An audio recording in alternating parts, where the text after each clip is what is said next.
The great hall of the Galactic Council stretched out like a metal ocean under bright lights that never dimmed. Jake Morrison sat in his chair and watched 12 different alien species argue about his people like they were discussing the weather. His face showed nothing, but his mind was busy counting the hours until this would all be over. The Zolonian representative stood up on his crystal legs and pointed one sharp finger at the human section. His voice rang out across the hall like breaking glass when he spoke about how dangerous humans were becoming. Next to him sat the Altarian delegate, who nodded her blue head every time someone said something bad about Earth's children. Behind them, the Rigelian ambassador tapped his metal claws on his desk, making a sound that meant he agreed with everything being said against humanity. Lisa Carter sat next to Jake and wrote down every word the alien spoke. She had been doing this job for 5 years and had seen many debates, but never one where the outcome was decided before anyone even started talking. The papers in front of her told the real story. Every major council member had already voted, in secret meetings held in dark rooms where humans were not invited. Council Leader Thys raised her scaled hand, and the noise in the hall died like someone had turned off a machine. Her cold yellow eyes looked at each delegation before settling on the humans.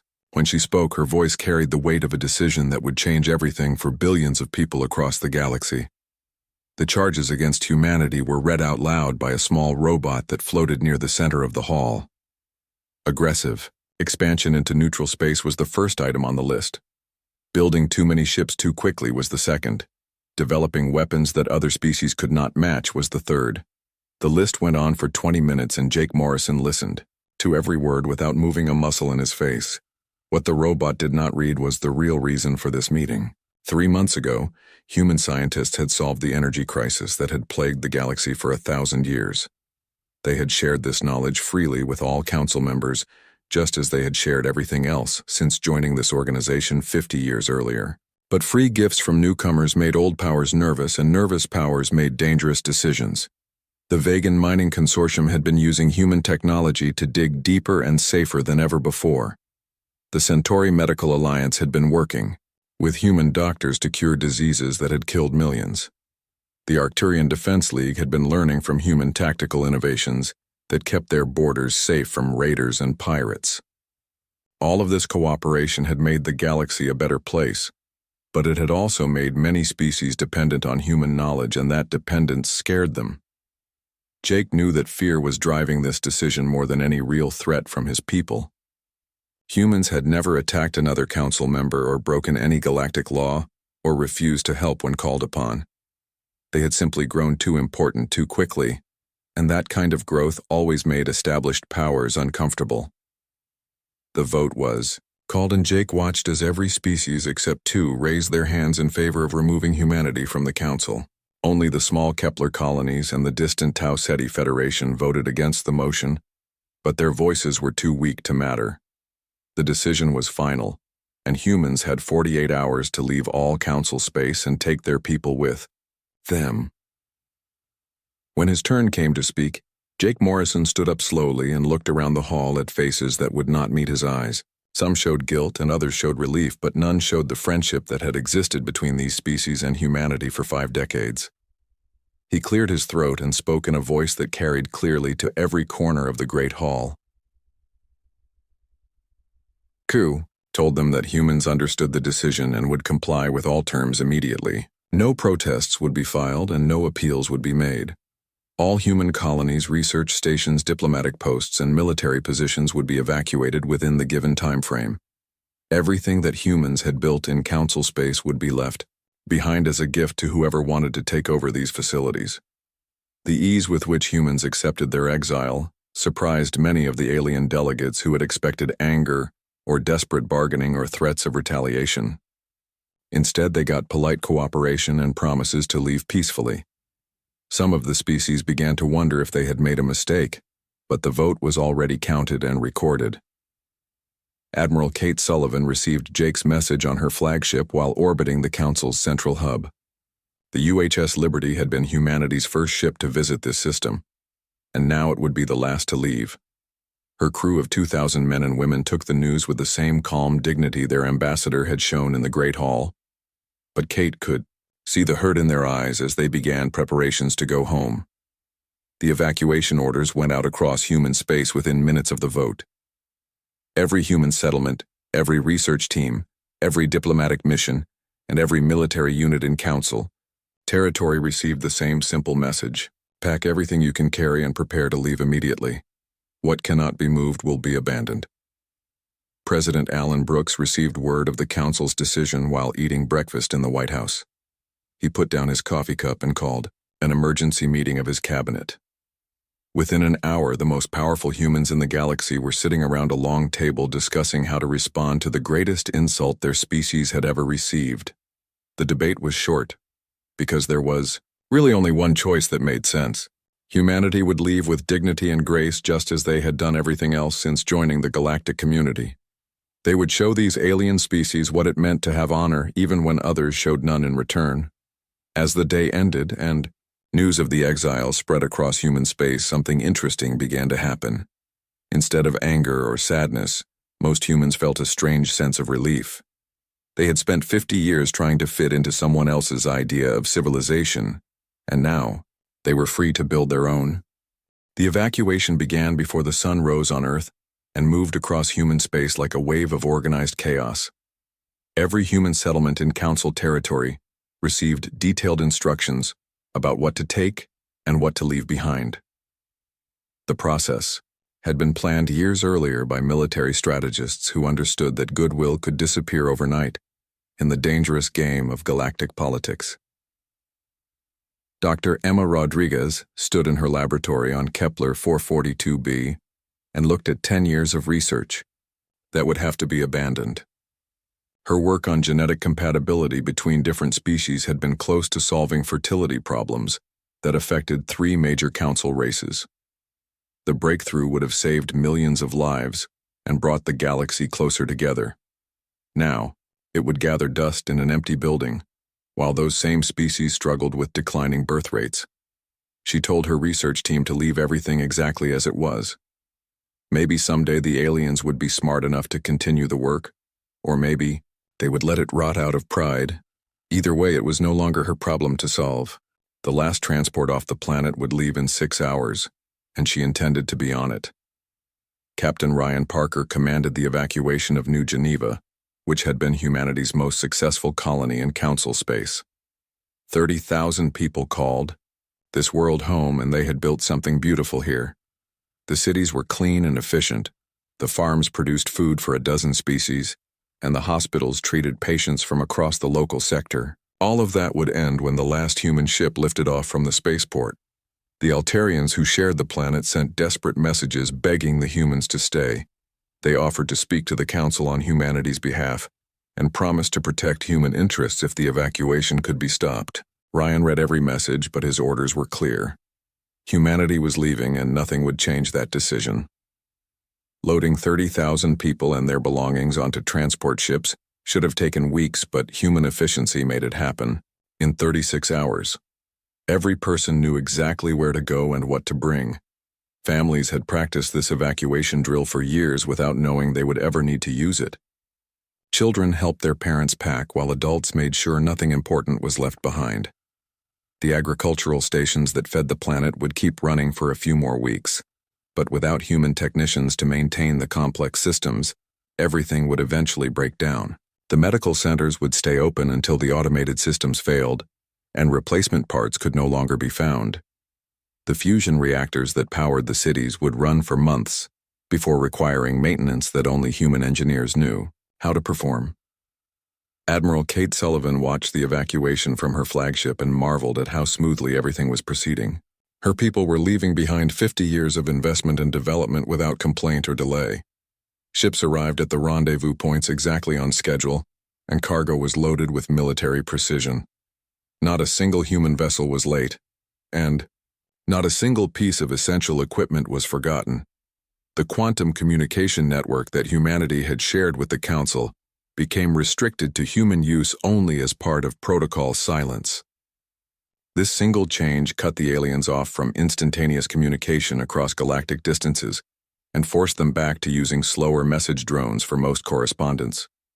Scientific collaboration that had accelerated during human membership ground to a halt overnight. President Alan Brooks addressed the nation from the Oval Office as the last human ships prepared to leave Council space. He spoke about the difficult decision the aliens had made and how humanity would respect that choice. There would be no retaliation and no attempts to sabotage the facilities being abandoned. Humans would leave with the same dignity they had, shown during 50 years of membership in the galactic community. But he also announced protocol silence, which would end all technology transfers to Council species immediately. Joint research projects would be terminated without explanation. Trade agreements would expire without renewal. The galaxy had decided it no longer wanted human participation, and humanity would honor that decision completely. The evacuation fleet gathered at the edge of Council space before beginning the long journey back to Sol system. 300 ships carrying everything that remained of human presence in alien territory formed up in perfect formation. Military vessels provided escort, while civilian transports carried the people and equipment that had once made the galaxy a smaller and more connected place. Dr. Peter Johnson had been Earth's chief science advisor to the Council and had spent decades building relationships with alien researchers. His office contained 5,000 communication devices that allowed instant contact with scientists across the galaxy. He turned them all off one by one and then locked the office door behind him. The alien scientists would find themselves suddenly cut off from the human knowledge network that had accelerated their work beyond anything they had achieved alone. Lieutenant Sophie Davis served as communications officer aboard one of the evacuation ships and spent her last day in Council space processing desperate messages from alien governments. The Vegan Mining Consortium begged for human technicians to stay and maintain their equipment. The Centauri Medical Alliance offered huge payments for continued cooperation on disease research. The Arcturian Defense League promised expanded human rights in exchange for continued tactical support. Every message received the same polite response. Humanity appreciated the offers, but would respect the Council's decision to terminate their membership. No exceptions would be made and no special arrangements could be considered. The humans were leaving and they would not be coming back. The last human ship crossed the border into neutral space exactly 47 hours and 36 minutes after the Council vote. They had been given 48 hours and had finished, with time to spare. Behind them, the galaxy suddenly felt larger and lonelier than it had in 5 decades. Earth's colonies outside Council territory received the evacuation fleet with mixed emotions. Joy at seeing their fellow humans return safely mixed with anger at the treatment they had received from supposedly civilized aliens. The returning colonists brought stories of abandoning homes and businesses built over decades of hard work, but they also brought knowledge and experience that would help humanity grow stronger in isolation. New construction began immediately on ships and stations designed for expansion in the opposite direction from Council space. If the aliens wanted to be alone, then humans would give them exactly what they asked for. The galaxy was big enough for everyone, and maybe it was time for humanity to find neighbors who valued cooperation over competition and friendship over fear. The first signs of trouble appeared exactly 6 months after the last human ship crossed into neutral space. Chairman Zephyr of the Vegan Mining Consortium stood before an emergency council session with news that made several delegates shift uncomfortably in their seats. 3 major accidents had occurred in the past quarter, killing dozens of workers and destroying equipment worth billions of credits. The mining operations that had run smoothly for decades were suddenly breaking down without human technicians to maintain the complex systems. Safety protocols that humans had developed and implemented were being ignored because no one else understood why they were necessary. Equipment that should have lasted for years was failing after months because the aliens had never learned how to properly service machines they had not designed. Zephyr held up a data pad showing production figures that painted a grim picture for his species. Mining output had dropped to 30% of previous levels, while safety incidents had increased by 400%. The consortium faced bankruptcy within 2 years if these trends continued, but replacing human technology and expertise would take decades and cost more than they could afford. Similar reports flooded in from across Council space as the reality of human integration became clear. The Centauri Medical Alliance discovered that their research into the Kelvin plague had completely stalled without human scientists to continue the work. 3 species faced extinction from this disease, and the cure had been within reach before humanity left. Now the project sat frozen in computer files that no one else could understand. Dr. Sarah Phillips had been leading the medical research team before the evacuation, and her notes were written in scientific language that assumed knowledge of human, biological processes. Alien doctors could read the words, but they could not understand the concepts behind them. Years of collaboration had created a shared scientific vocabulary that died when humans packed up and left. The Rigelian Trade Federation reported economic problems that grew worse each month. Human markets had purchased 40% of their manufactured goods, and human colonies had provided raw materials for their factories. Without this trade relationship, their economy contracted by 12% in the first quarter after the evacuation. Unemployment rose and political stability began to crumble as workers demanded answers from leaders who had none to give. Ambassador Clark Foster delivered humanity's final official communication to the Council from a neutral space station near the border. His message was brief and polite, but carried an undertone that made several council members remember Jake Morrison's calm acceptance of their decision. The humans were formally withdrawing from all treaties and agreements effective immediately. They wished the Council prosperity and peace in future endeavors, but would no longer participate in galactic civilization. The quantum communication network that had connected the galaxy for 50 years suddenly felt empty and slow. Messages that once traveled instantly between star systems now took weeks or months to reach their destinations. Scientific conferences that had brought together researchers from across known space were canceled because coordination became impossible. The flow of information that had accelerated progress for decades slowed to a trickle. Council leader Thias found herself facing increasingly angry delegations as the full scope of human integration became apparent. The Arcturian Defense League discovered that their fleet targeting systems were degrading without regular updates from human computers. Ships that had been upgraded with human technology began experiencing failures that their own engineers could not repair.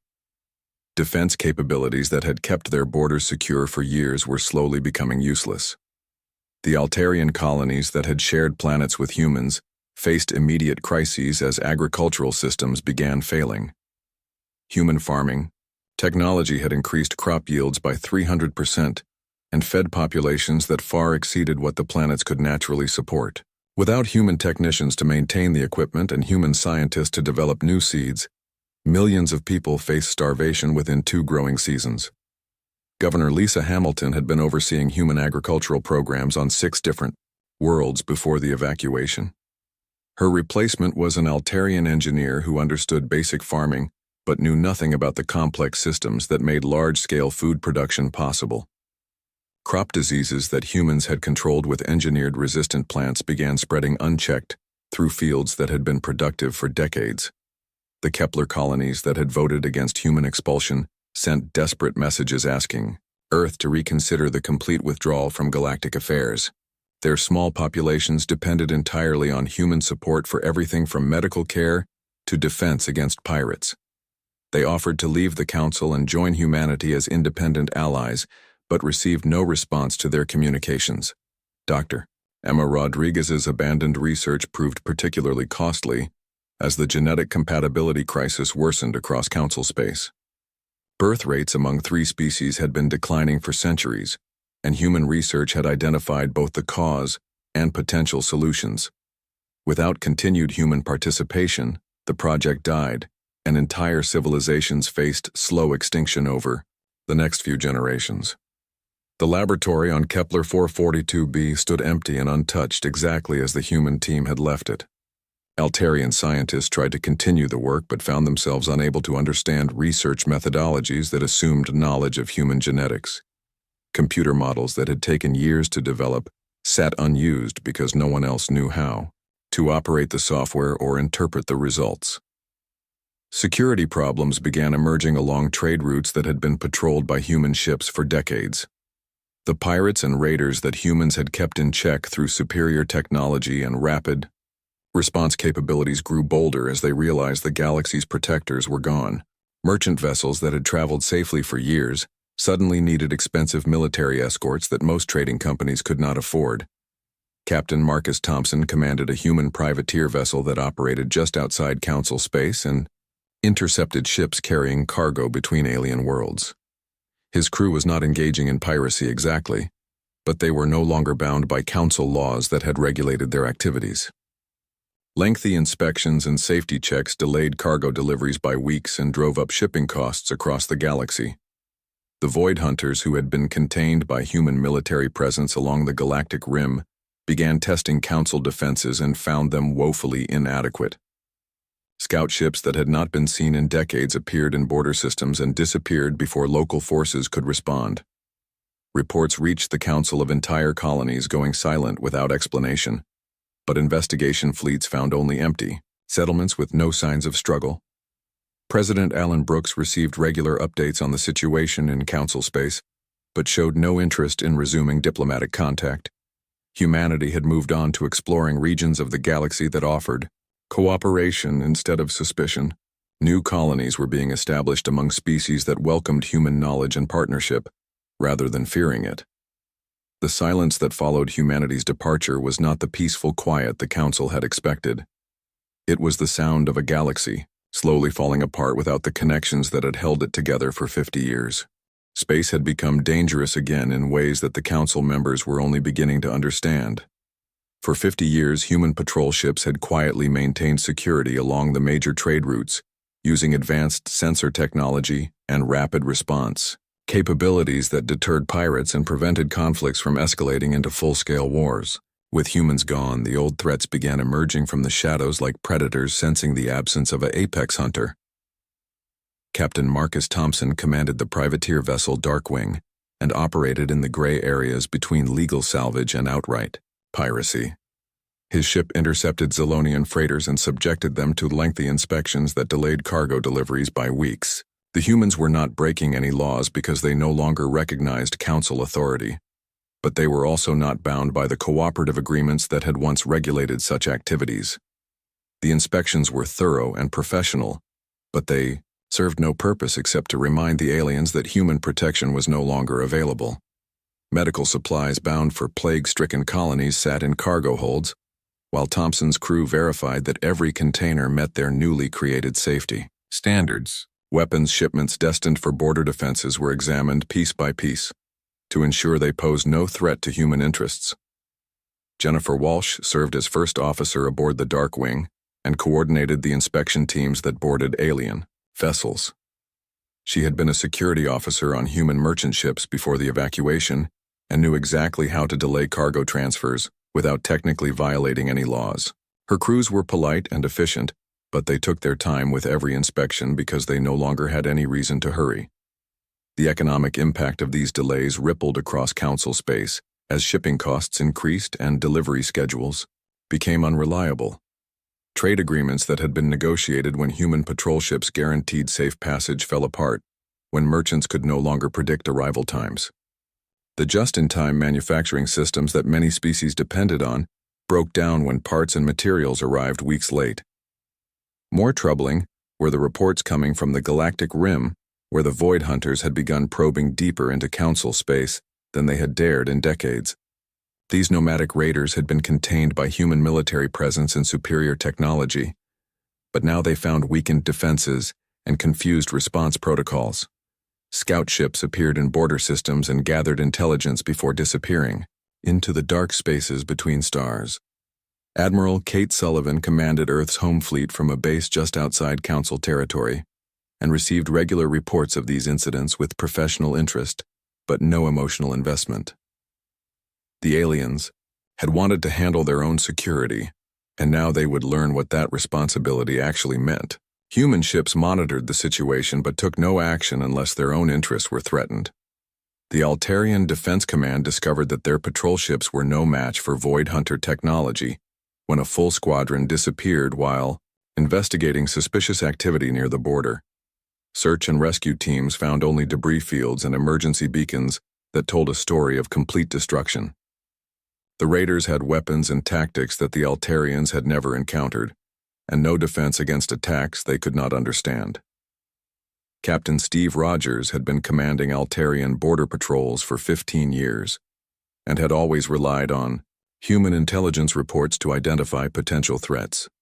His ships carried sensors that were decades behind human technology and weapon systems that had been designed for conflicts with other Council species. When his squadron encountered actual Void Hunter warships, they lasted less than 10 minutes in combat. The quantum communication network that had once allowed instant coordination of defensive responses across the galaxy was now restricted to human use only.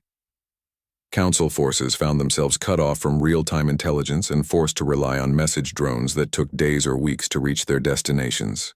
By the time warnings about Void Hunter movements reached threatened systems, the raiders had already struck and disappeared. Dr. Karen Miller had been monitoring galactic security patterns from her position at the Terran Research Institute and watched as the situation deteriorated month by month. The collaborative intelligence sharing that had kept the peace for decades died when humans withdrew from the network. Species that had grown dependent on human analysis and prediction capabilities found themselves blind to threats that had been contained for generations. The Vegan Mining Consortium lost 3 major installations to Void Hunter raids before they realized the scope of the problem. The raiders appeared without warning and overwhelmed security forces that had been reduced because human patrols had made them seem unnecessary. Mining equipment worth billions of credits was destroyed or stolen while workers fled in whatever ships could escape the attack. Council leader Thais called emergency sessions almost weekly as reports of new disasters flooded in from across member territories. The military coordination that had once protected the galaxy had fallen apart without human participation and expertise. Defense treaties between species meant nothing when communication took weeks and no one had the technology to track enemy movements across interstellar distances. The Arcturian Defense League attempted to rebuild their intelligence network using their own resources but found themselves years behind the technology curve. Human sensors could detect ships at ranges that Arcturian equipment could not match, and human computers could process threat data faster than alien systems could receive it. The gap in capabilities that had developed over 50 years of cooperation could not be closed in months or even years. General Paul Anderson had served as human military liaison to the Arcturian forces before the evacuation, and understood exactly how dependent they had become on Earth's technological advantages. His reports to Earth Command described a galaxy slowly sliding toward chaos as old conflicts resumed without human mediation and new threats emerged without human protection. Pirates who had been suppressed by human patrol ships began operating openly along trade routes that generated billions of credits in commerce. Merchant vessels that had traveled safely for decades suddenly needed military escorts that most companies could not afford. Insurance rates for interstellar shipping increased by 300% as attacks became common and losses mounted. CD. Centauri Medical Alliance discovered that their hospital ships were particular targets for raiders who wanted advanced medical equipment and supplies. Ships carrying life-saving medicines to colony worlds were intercepted and looted, while patients died waiting for treatment that never arrived. The humanitarian missions that had been protected by human naval power became impossible to conduct without massive security investments. President Alan Brooks received weekly intelligence briefings about the deteriorating situation in Council space, but showed no interest in intervening. Humanity had offered their protection freely for 50 years and been rewarded with exile. The aliens had made their choice and would live with the consequences. New human colonies established outside Council territory reported entirely different experiences with their alien neighbors. Species in distant regions welcomed human knowledge and partnership rather than fearing it. Trade relationships developed quickly, and military cooperation agreements were signed based on mutual benefit rather than dependence. The contrast between human success outside Council space and the growing chaos within it was not lost on observers throughout the galaxy. Word spread that humans were thriving in their new territories, while their former partners struggled with problems that had been solved decades earlier. The silence that humanity maintained toward Council affairs spoke louder than any diplomatic protest could have. 2 years after the human exodus, the Galactic Council faced its greatest crisis in a millennium, as the Void Hunters launched a full-scale invasion of the outer systems. Their ships appeared simultaneously in 12 different sectors using technology that was mysteriously advanced beyond anything seen in previous encounters. Council fleets scrambled to respond but found themselves outmatched by weapons and tactics they could not understand or counter. The invasion began with the complete destruction of the Kepler colonies, which had voted against human expulsion and maintained hope for eventual reconciliation. Void Hunter battleships emerged from hyperspace around their homeworld and obliterated orbital defenses that had been designed to stop pirates rather than military fleets. 2 million colonists died in the first hour of fighting, while desperate radio messages begged for help that would never come. Admiral James Clark commanded the Council's emergency response fleet and watched his ships die one by one as they engaged the invaders. His vessels carried weapons that were decades behind human technology and sensors that could barely track enemy movements. The Void Hunters seemed to know exactly how Council forces would respond, and had prepared counters for every defensive strategy. The quantum communication network that might have coordinated an effective response remained restricted to human use, and Council forces found themselves fighting blind against an enemy that moved faster than their messages could travel. Fleet commanders made decisions based on outdated information, while the Void Hunters struck where defenses were weakest and disappeared before reinforcements could arrive.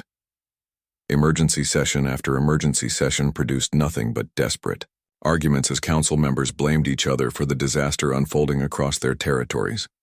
Several species had begun private negotiations with human representatives begging for the return of security cooperation, but Earth's response was always the same polite refusal.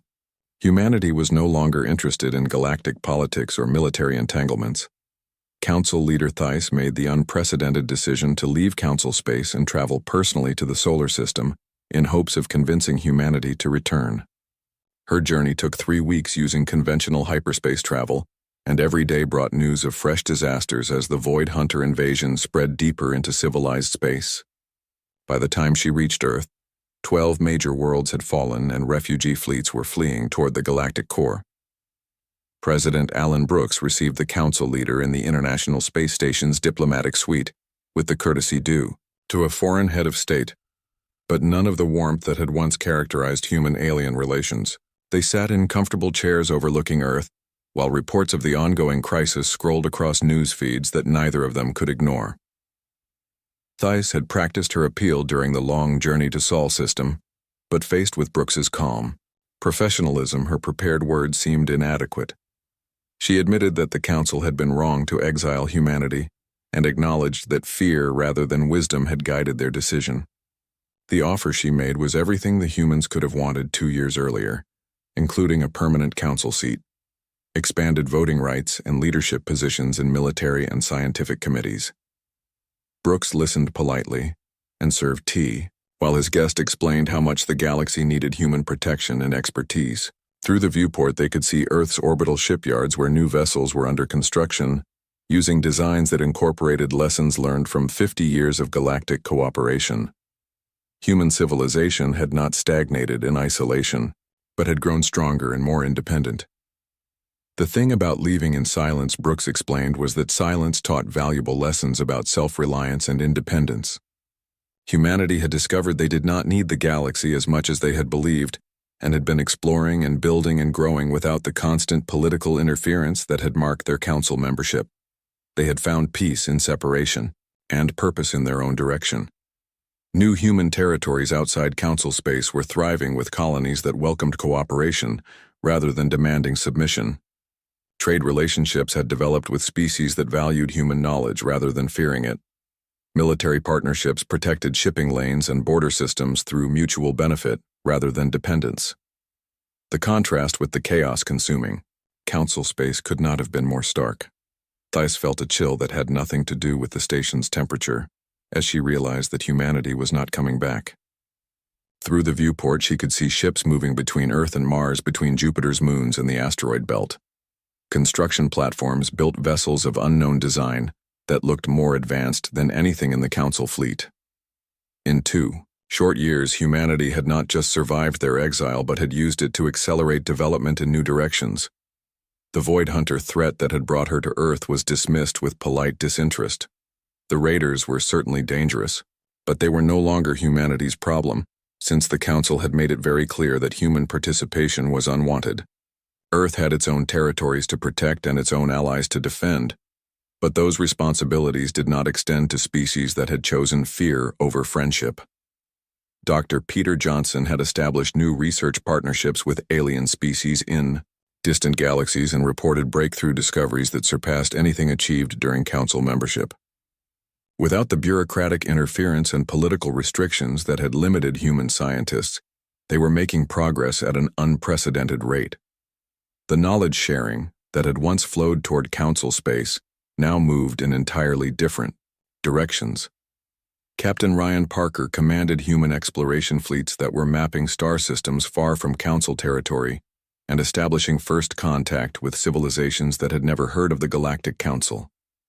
These species welcomed human visitors and eagerly participated in cultural and technological exchange, without the suspicion and jealousy that had poisoned relations with their former partners. As Thys prepared to leave the solar system, she carried with her the knowledge that the Council's greatest mistake had been underestimating humanity's ability to thrive independently. The humans had not diminished or retreated when faced with rejection, but had adapted and evolved and moved forward without looking back. Their silence was not emptiness waiting to be filled, but a complete statement that needed no further explanation. Reports reached Council space of human contact with species in distant regions who spoke of partnership and mutual respect, rather than dominance and submission. These new allies described rapid technological advancement and peaceful cooperation that benefited all participants. When asked for comment, human ambassadors simply noted that amazing things became possible when people wanted to explore the universe together instead of arguing about who controlled it. The Galactic Council continued to meet and debate and vote on matters of diminishing importance as their influence waned and their territories burned. They had learned too late that some decisions could not be undone and some opportunities would never return. Humanity had said everything they needed to say by walking away, and their subsequent success spoke louder than any words could have. 5 years after the Exodus, human civilization stretched across multiple galaxies while Council space contracted, under pressure from enemies they could not defeat and problems they could not solve. The silence that had begun as punishment had become humanity's greatest gift to themselves. They had found their own path among the stars and would never again ask permission to follow it.